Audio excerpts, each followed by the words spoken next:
You're watching How Leap. Let's connect an Android hotspot to your iPhone. On your Android phone, open the Settings app, tap Connections or Network and Internet, tap Hotspot and Tethering, tap Wi-Fi hotspot, turn on the Wi-Fi hotspot switch, note the hotspot name and password. Now on your iPhone, open the Settings app, tap Wi-Fi, make sure Wi-Fi is on. Find the name of your Android hotspot in the list of networks.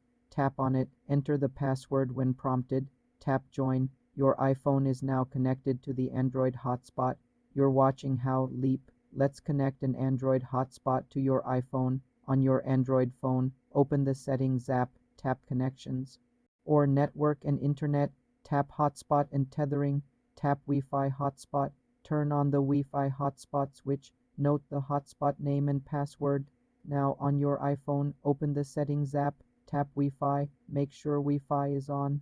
Find the name of your Android hotspot in the list of networks, tap on it, enter the password when prompted, tap Join. Your iPhone is now connected to the Android hotspot.